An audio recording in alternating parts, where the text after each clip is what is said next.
আর কত রক্ত ঝরবে, আর কত মানুষ মরবে, আর কত রক্ত ঝরবে, আর কত মানুষ মরবে। কখনো কি আর সোনালি জামানা ওমরের যুগ ফিরে আসবে, শান্তির দিন ফিরে আসবে।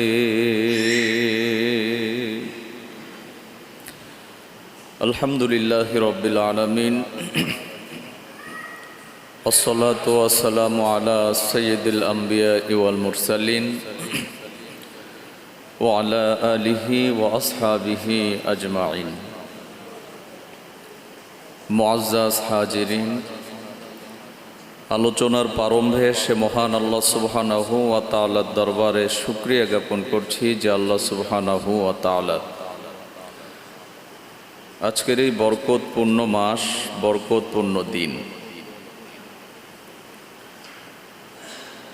আরবি বছরের প্রথম মাস মুহররম মাস। আজকে মুহররমের 5 তারিখ। আল্লাহ সুবহানাহু ওয়া তাআলা আবারও একটি বছর আমাদের মাঝ থেকে বিদায় নিল। নতুন একটি বছর আল্লাহ আমাদেরকে দান করেছেন। সে আল্লাহর শুকরিয়া আদায় করার নিমিত্তে প্রত্যেকেই পড়ে নিচ্ছি আলহামদুলিল্লাহ। দরুদ ও সালাম পেশ করছি নবী মুকাররম, বিশ্ব মানবতার শিক্ষক, হাশেমি বংশের কাঙ্ক্ষিত প্রদীপ, নবিকুল শিরোমণি মুহাম্মদুর রাসূলুল্লাহ। সবাই পড়ি সাল্লাল্লাহু আলাইহি ওয়াসাল্লাম। সম্মানিত হাজিরিন, এই মুহররম মাস আরবি বছরের সর্বপ্রথম মাস। ইংরেজি নববর্ষ, বাংলা নববর্ষ, এগুলি মানুষের দ্বারায় মাসগুলি,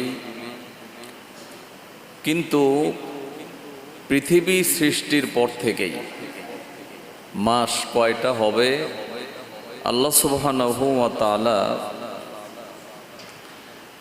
কোরআনুল কারীমের ভেতরে কোট করে বললেন যে এই মাসের হিসাব আমি আল্লাহ রব্বুল আলামিনই দিয়েছি। আরবি সেই মাসগুলির ভেতরে আল্লাহ পাক সূরা তাওবার 36 নম্বর আয়াতে বললেন যে 12টি মাসই আমার, তবে 4টি মাসকে আল্লাহ সুবহানাহু ওয়া তাআলা আমার মাস বলে ঘোষণা করেছেন। কোরআনুল কারীম তার ঘোষণা দিয়ে বললেন ইন্না ইদ্দাতাশ শুহুরি ইনদাল্লাহি 12 শাহরান ফি কিতাবিল্লাহ। আল্লাহ রাব্বুল আলামিন বললেন যে গণনার মাস 12টি, তবে পৃথিবী সৃষ্টির দিন থেকে এই 12টি মাসের ভেতরে 4টি মাসকে আল্লাহ পাক আমার মাস বলে ঘোষণা দিয়েছেন।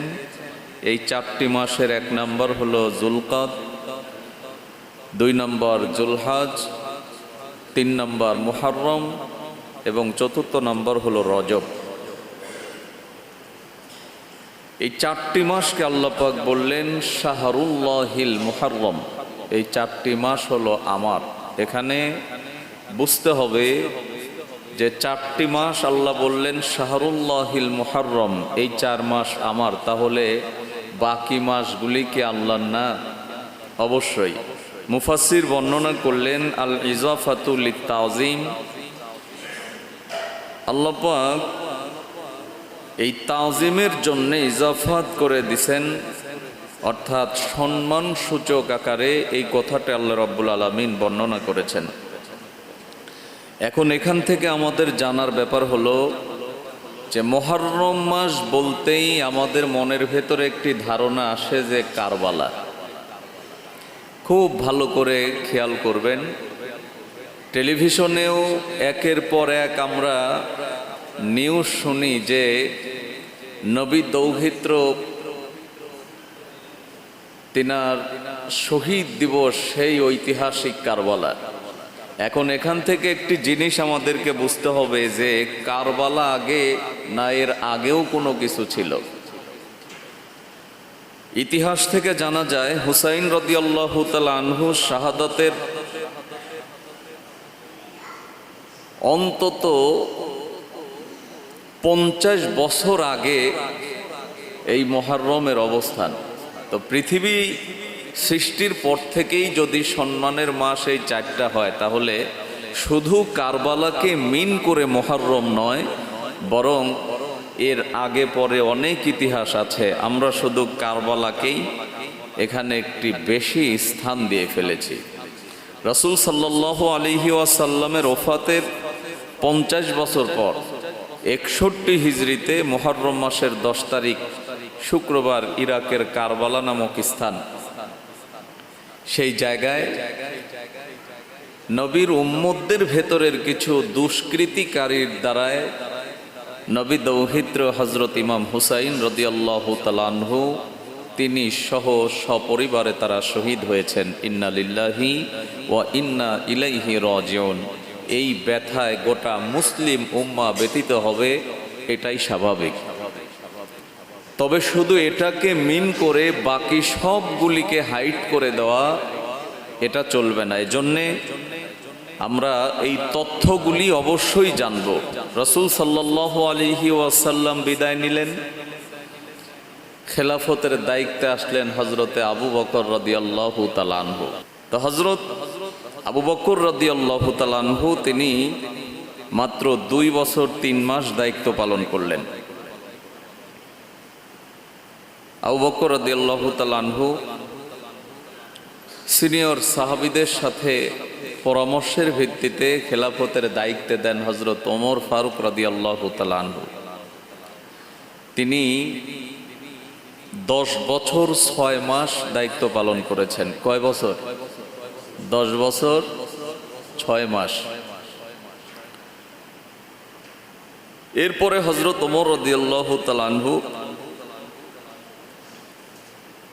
তিনি দায়িত্ব দিলেন হযরতে ওসমান বিন আফফান রাদিয়াল্লাহু তাআলা আনহুকে। তিনি লং টাইম খেলাফতের দায়িত্ব পালন করেছেন, প্রায় 12 বছর সামথিং।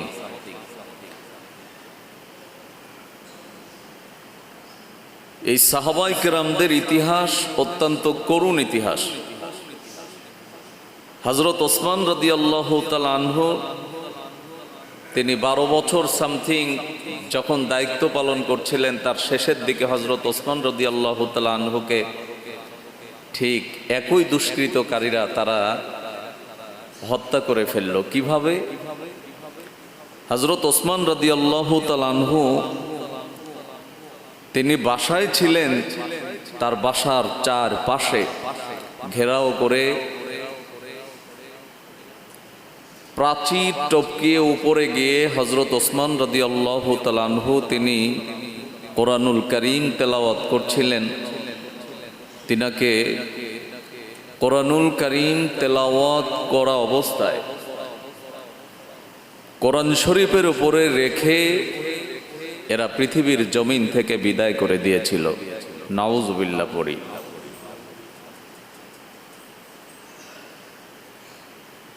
লং কথা বলার সুযোগ নাই। তাহলে দেখেন হযরতে ওসমান রাদিয়াল্লাহু তাআলা আনহুকে কোরআন শরীফের উপরে রেখে শহীদ করে দেওয়া হলো। তো এখান থেকে বোঝা যায় কারবালা মানে শুধু মুহররম মানে শুধু কারবালা নয়, বরং কারবালার আগেও এই তথ্যগুলি মুসলিম উম্মার ভেতরে আছে। এখান থেকে সরে গেলে চলবে না। তো ক্রমান্বয়ে আমরা ইতিহাসগুলি আলোচনা করব ইনশাল্লাহ। আজকে আমরা এই মুহররমের কিছু আমল সম্পর্কে আমরা জানব, এই আশুরার আমল সম্পর্কে আমরা জানব। ইতিহাস বলার সময় আমাদের সামনে আছে, সেই সময় আমরা ইতিহাসের দিকে লক্ষ্য করব। তাহলে আল্লাহ পাক বললেন যে 12টি মাসের ভেতরে 4টি মাস আমার কাছে প্রিয়, তার মধ্যে শাহরুল্লাহিল মুহররম, মুহররম মাস আমার কাছে অতীব প্রিয়। এই মুহররম মাসের আমলটা কি? বিশ্বনবী সাল্লাল্লাহু আলাইহি ওয়াসাল্লাম মক্কা থেকে যখন তিনি মদিনার দিকে যাচ্ছিলেন বা গেলেন, মদিনার ইহুদিরা রোজা রেখেছেন। নবীজি জিজ্ঞাসা করলেন, মা হাযাল ইয়াউম, তোমরা যে রোজা রাখছো দিনটা কি দিন?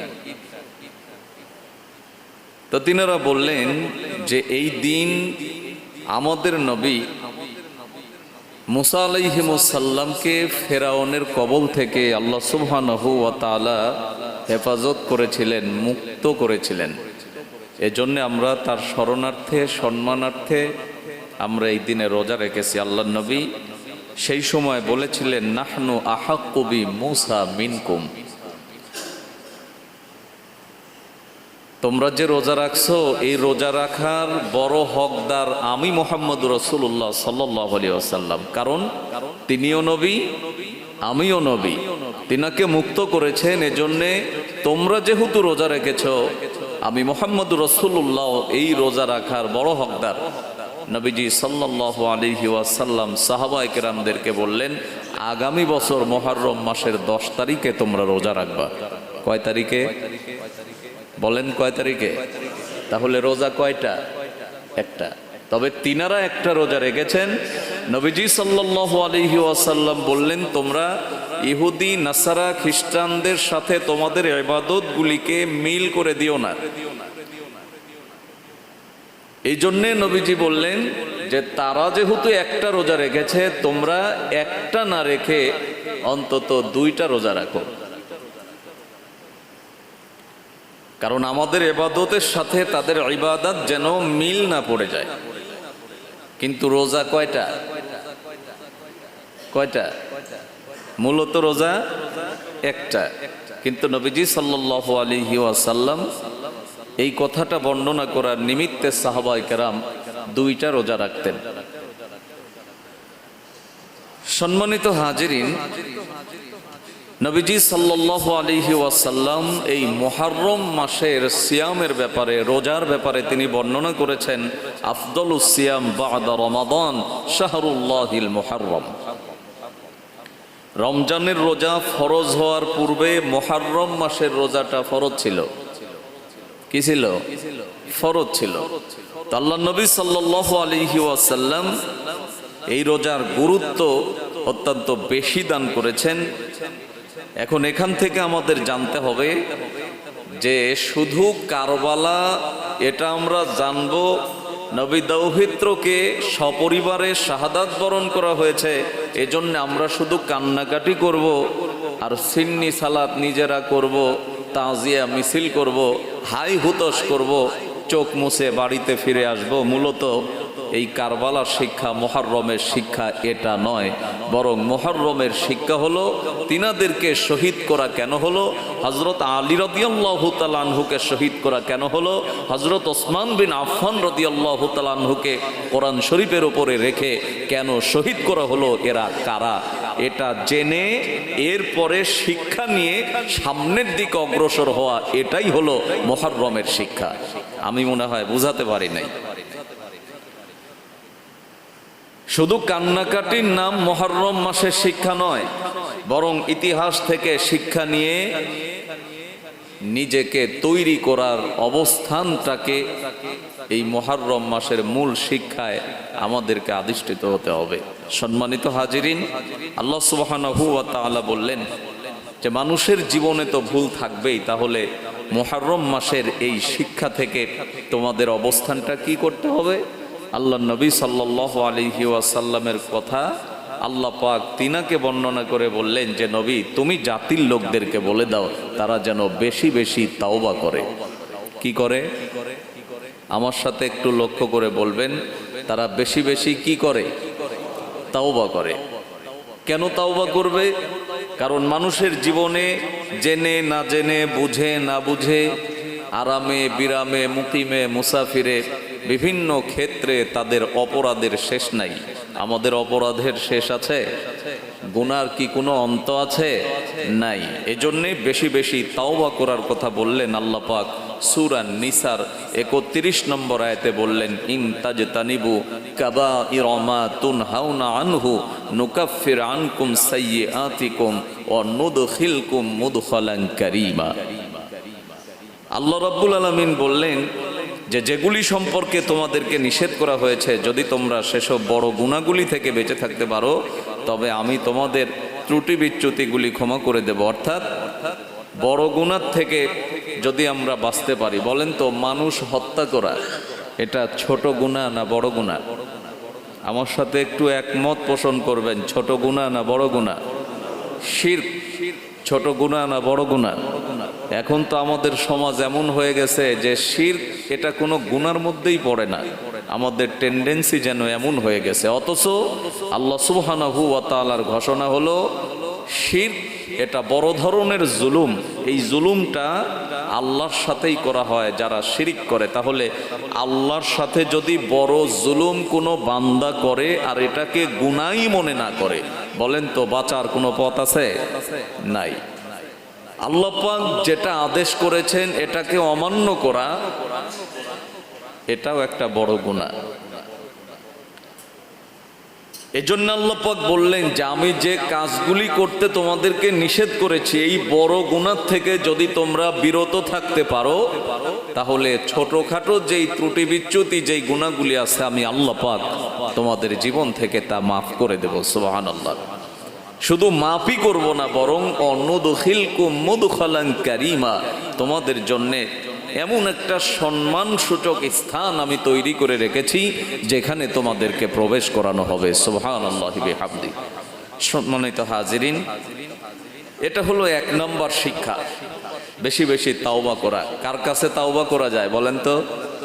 মাজারে গিয়ে, বাবার পা ধরে না।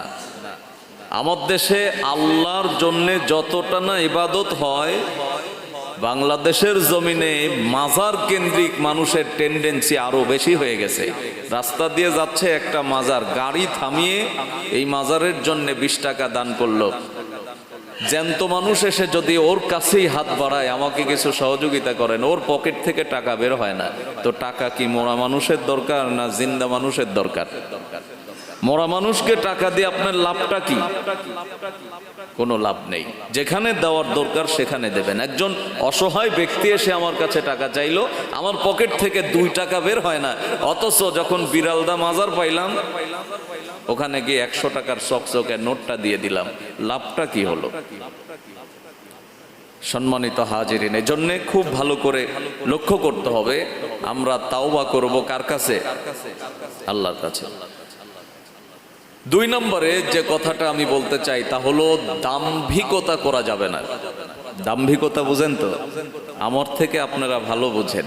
অহংকার করা যাবে না, দাম্ভিকতা করা যাবে না। আমি একটু ভালো খানা খাই, বাজারের ভেতরে গলা উঁচু করে বলতেছি, এই বাজারের সবগুলি মানুষকে বলো তো আমার থেকে ভালো বাজার কেউ করে নাকি? এটা একটা অহংকার। আপনার সামর্থ্য আছে। নবীজি সাল্লাল্লাহু আলাইহি ওয়াসাল্লাম বলেছেন, আপনি গোশ রান্না করেছেন বাসায়, গোশের সেন্টে আশেপাশের লোকজন টিকতে পারে না, ওই খানা আপনি নিজে খাবেন না, বরং আপনার বাড়ির আশেপাশে কিছু গরিব মানুষ আছে, ওই সেন্টে তাদের খারাপ লাগে, কষ্ট পায়, সুতরাং তাদেরকেও আপনার ওই খানার থেকে খানা খাওয়ান। এটা রাসূলুল্লাহ সাল্লাল্লাহু আলাইহি ওয়াসাল্লামের কথা। সুতরাং এই তথ্যগুলি আমাদের খুব একটা বোধগম্য থাকে না, এই আমলগুলি আমাদের খুব একটা নাই, কিন্তু আমাদের দাম্ভিকতা আছে। আমি যা খাই তুই কি তা খাইতে পারিস? বরং আল্লাহর কাছে দোয়া করেন, তাওবা করেন, আল্লাহ তুমি আমাদেরকে যে রিজিক দিয়েছো এই রিজিক যেন আমরা সঠিকভাবে নিজেরা খেয়ে যেভাবে বন্টন করার কথা বলেছো আমরা যেন সেভাবে বন্টন করতে পারি। আল্লাহ তৌফিক দান করুন, বলি আমিন। দাম্ভিকতা করলে কি হবে? আল্লাহ সুবহানাহু ওয়া তাআলা ইতিহাস, এই ইতিহাসের প্রতিশোধ বড়ই নির্মম, বড়ই নির্মম। যদি বলেন হুজুর কেমনে? ফেরাউন তার তথ্য দিয়ে তাফসিরের ভেতরে আসছে, ফেরাউন যে পজিশনের নির্বিচারে মানুষদেরকে হত্যা করে তিনি তার দাম্ভিকতা গোটা রাষ্ট্রব্যাপী কায়েম করেছিল, ফেরাউন বিদায় নেওয়ার পরে তার ইতিহাস জাতি এখনো আস্থা করে নিক্ষেপ করে। ফেরাউনের নামে কেউ কোনোদিন নিজের সন্তানের নাম রাখে না। রাখে? নমরুদের নামে কোন সন্তানের নাম কি রাখে? রাখে না। নির্যাতিত হয়েছেন হযরতে ওসমান বিন আফফান। বলেন তো, হযরত ওসমান বিন আফফানের নামের সাথে মিল রেখে ওসমান নাম গোটা বিশ্বব্যাপী আছে না নাই? আলী রাদিয়াল্লাহু তাআলা আনহুকে হত্যা করা হয়েছে, তিনারা মাজলুম, তিনাদের নামের সন্তান বাংলাদেশ সহ গোটা বিশ্বব্যাপী আছে না নাই? তাহলে বোঝা গেল যারা জাতির সাথে গাদ্দারি করে, অহংকার করে, দাম্ভিকতা করে, নিজেকে প্রতিষ্ঠিত করার চেষ্টা করে আমি ছাড়া আর কেউ নাই, আল্লাহ পাক এই ইতিহাস জাতিকে শেখায় দিলেন এখান থেকে শিক্ষা নিয়ে সামনের ভবিষ্যৎ গড়বে। যদি তা না গড়তে পারো, ফেরাউনকে যেমন কেউ মনে রাখে না, নমরুদকে যেমন কেউ মনে রাখে না, হামানকে যেমন কেউ মনে রাখে না, কারুনকে যেমন কেউ মনে রাখে না, তোমরাও যদি তাদের মতো চরিত্র গঠন করো, তোমাদেরকেও আগামী ভবিষ্যতে কেউ মনে রাখবে না। এটা মুহররমের শিক্ষা। খুব ভালো করে কান লাগান। আল্লাহ সুবহানাহু ওয়া তাআলা চমৎকার করে সূরা শুআরার 61 নম্বর আয়াতে বললেন যে মুসা আলাইহিমুস সালাম তিনাকে যখন লোহিত সাগরে ডুবিয়ে মারার জন্য চেষ্টা চালানো হয়েছিল, হযরতে মুসা আলাইহিমুস সালাম তিনি সাগরের সামনে চলে গেলেন। ফেরাউন পেছন থেকে ঘেরাও করেছিল। আল্লাহ রাব্বুল আলামিন তাদেরকে কিভাবে হেফাজত করেছিলেন, কোরআনুল কারীমের সূরা শুআরার 61 নম্বর আয়াতে আল্লাহ বললেন, ফালাম্মা তারা আল জামাআন ক্বালা আসহাবু মূসা ইন্না লা মুদরাকুন।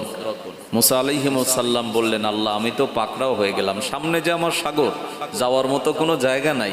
আল্লাহ সুবহানাহু ওয়া তাআলা বললেন, টেনশনের কোনো কারণ নাই। ক্বালা কাল্লা ইন্না মাইয়া রাব্বি সায়াহদিন। আল্লাহ বললেন যে আমি আল্লাহই তোমাকে পথ দেখাবো। বলেন তো, আল্লাহ পাক পথ দেখাইছে না দেখান নাই? দেখাইছে না? দেখাইছে।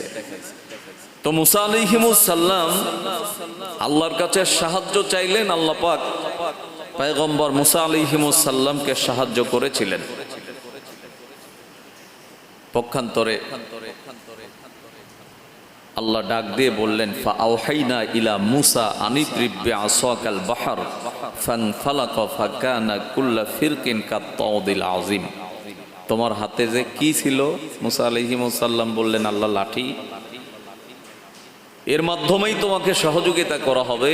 ওই সাগরের উপরে আস্তে করে একটু বাড়ি দাও। বাড়ি দেওয়া হলো, রাস্তা তৈরি হয়ে গেল 12টা। সুবহানাল্লাহ পড়ি। কয়টা? 12টা। মুসা আলাইহিমুস সালামের কওমও ছিল 12টা। 12টা কওম 12টা রাস্তা দিয়ে পার হয়ে চলে গেল। দাম্ভিক অহংকারী ফেরাউন তিনি চিন্তা করলো, মুসা আলাইহিমুস সালাম যায়, আমিও যাব। উনি যখন সেই একই পন্থা অবলম্বন করে রাস্তায় উঠল, মাঝামাঝি অবস্থায় যাওয়ার পরে আগে যা ছিল তাই হয়ে গেল, রাস্তা ভ্যানিশ হয়ে গেল। দলবল মিলে লোহিত সাগরে ফেরাউন সহ সবাই হাবুডুবু খেয়ে পানি খেতে শুরু করলো। লম্বা ইতিহাস, এত বলার সুযোগ নাই। আল্লাহ সুবহানাহু ওয়া তাআলা মুসা আলাইহিমুস সালামকে বাঁচায় দিলেন। ওয়ানাজ্জাইনা মুসা ওয়া মা মাহু আজমাইন। আল্লাহ বললেন, মুসা তুমি আমার কাছে সাহায্য চাইছিলে, আমি তোমাকে সাহায্য করে বাঁচাইছি। তো মুমিন সাহায্য চাইবে কার কাছে? কার কাছে? কোন নেতার কাছে, নেত্রীর কাছে না। মুমিনের ইয়াকিন হলো আমার বিপদ আসবে, খায়রিহি ওয়া শাররিহি মিনাল্লাহি তাআলা। ভালো যিনি দেন, খারাপও তিনি দেন, টোটালটা আসে আল্লাহর কাছে। যদি বিপদ কখনো এসেই যায়, আমরা কোনো মানুষের কাছে সাহায্য চাইবো না, আমরা সাহায্য চাইবো কার কাছে? চাই তো ইনশাল্লাহ। যদিও এই দিক সেদিক হয়, এখন থেকে শিক্ষা নেবেন, আমার বিপদ যখন যে মুহূর্তে যে অবস্থানে আসবে, নিজের জীবনে হোক, পারিবারিক জীবনে হোক, রাষ্ট্রীয় অবস্থানে হোক, সর্বক্ষেত্রে আমরা সাহায্য চাইবো কার কাছে? এই নীতি অবলম্বন করবেন। সম্মানিত হাজিরিন, আল্লাহ সুবহানাহু ওয়া তাআলা পাশাপাশি বলে দিলেন, মুসা তুমি আমার কাছে সাহায্য চাইছিলে, অনাজ্জাইনা মূসা ওয়া মা মাআহু আজমাইন, আমি তোমাকে সাহায্য করে বাঁচায় দিলাম। কিন্তু ফেরাউন দাম্ভিক, সে তার নিজের ক্ষমতার বড়াই করেছে। আমি আল্লাহ ঘোষণা করলাম, কোরআন বলতেছে সুম্মা আগরাকনাল আখরিন, তুমি কি দেখো নাই আমি তাকে লোহিত সাগরে সব দল বল সহকারে সবাইকে ডুবাইয়া পৃথিবীর থেকে বিদায় করে দিয়েছি। সে আল্লাহ আজও আছে না নাই? আছে না? আছে। তাহলে বোঝা গেল মুমিনদেরকে সাহায্য করা এটা আল্লাহ সুবহানাহু ওয়া তাআলার দায়িত্ব এবং কর্তব্য, যদি আমরা মুমিন হতে পারি। আমরা তো মুমিন হতে পারি নাই, যখন যেদিকে বিপদ তখন সেদিকে ছাতা ধরি, আছে না? কেউ আবার বলে, বাবা তোমার এইভাবে চলা লাগবে কেন, তুমি কি বুঝো না দেশের আবভাব যখন যেমন তখন তেমন হওয়া লাগবে। এটা কোনো মুমিনের চরিত্র হতে পারে না, এটা মুনাফিকের চরিত্র। কথা বলেন ঠিক না বে ঠিক? মুনাফিক আজকে সমাজে কম না বেশি? এক এক করে বললে দেখবেন মুনাফিকে ভরে গেছে। মাসুদুর রহমান এই কথা বলতেছে, এটা আমার কোনো কথা নয়, এটা আল্লাহর কথা। খারাপ লাগলেও শোনা লাগবে, ভালো লাগলেও শোনা লাগবে, মানতেই হবে যদি আমরা আল্লাহর বান্দা হয়ে থাকি। আর যদি মনে করি না আমার জন্মদাতা আমার পিতা আল্লাহ না, তাহলে আপনার জন্য এই কথা না। আমি আমার বাবাই আমার জন্মদাতা, এছাড়া কোনো কারো হাত নাই, এটা মনে করার কোনো সুযোগ আমাদের আছে? কিছু সংখ্যক আকীদার মানুষ আছে যে মনে হয় পৃথিবীতে আজীবনই থাকবে। জেনে রাখেন, আমার দাদা যেমন চলে গেছে, আমার ভাই যেমন চলে গেছে আমাকে রেখে, আমিও একদিন চলে যাব সকলকে রেখে। একটু ক্ষমতা আমার সাথে যাবে না, আমার সাথে যেই জিনিসটা যাবে সেটা হলো নেক আমল। আমি যেই আমলটা করব, যে কর্মটা করব, এই কর্মটাই আমার সাথে যাবে।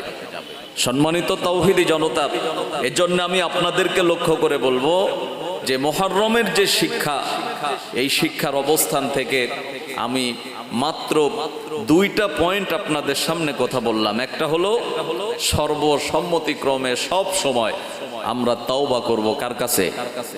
আল্লাহর কাছে। আর দুই নম্বর হলো অহংকার করা যাবে না, দাম্ভিকতা করা যাবে না, কারণ অহংকার আল্লাহর চাদর। আল্লাহ বললেন যারা অহংকার করলো তারা আমার চাদর নিয়ে টানাটানি করলো। আল্লাহর চাদর নিয়ে টানাটানি করা কোনো মানুষের দ্বারাই কি শোভনীয়? না। এজন্যে অন্তত এই দুইটা আমল আমরা আজীবন মনে রাখবো, যতদিন বাঁচবো। সব সময় একটি কাজ আমার দ্বারা হয়ে গেছে, আমি তাওবা করবো, আল্লাহ আমাকে তুমি মাফ করে দাও, আল্লাহ আমাকে তুমি মাফ করে দাও। দুই নাম্বার, আমি অহংকারী হব না, বরং আমি চেষ্টা করব শালীন মেজাজ নিয়ে চলার। আমি চেষ্টা করব কমলতা দিয়ে গোটা জাতিকে ক্যাপচার করার। আমি চেষ্টা করব আমার মলিনতা দিয়ে, আমার ভাষাগত দিক, আমার চারিত্রিক বৈশিষ্ট্য, আমার সর্বসম্মতি সব কিছু দিয়ে গোটা সমাজ বিনির্মাণ করার জন্যে আমি চেষ্টা করব। এটা যদি আমি করতে পারি, তাহলে আজ হোক অথবা কাল হোক, মদিনার থেকে যে ইসলাম গোটা বিশ্বব্যাপী ছড়িয়ে গিয়েছিল, আজকে আমাদের এই অহংকারিতার কারণে, দাম্ভিকতার কারণে, পাপের কারণে মদিনার ইসলাম মনে হয় মদিনার দিকে আবারও ফিরে যাচ্ছে। মুসলমান এজন্য তৈরি হতে হবে, আমরা মদিনার ইসলামকে মদিনার দিকে ফিরে যেতে দেব না, বরং এই ইসলামটাকে আমরা পরিপূর্ণভাবে ব্যক্তিগত জীবন, পারিবারিক জীবন, আমার রাষ্ট্রীয় জীবন, আন্তর্জাতিক পরিমণ্ডলে সকল ক্ষেত্রে যেন ইসলামটা থাকে, এ ব্যাপারে আমরা সচেষ্ট থাকব এবং চেষ্টা করব। আল্লাহ আমাদেরকে সেই তৌফিক দান করুন। ওয়া আখির দাওয়ানা আনিল হামদুলিল্লাহি রাব্বিল আলামিন।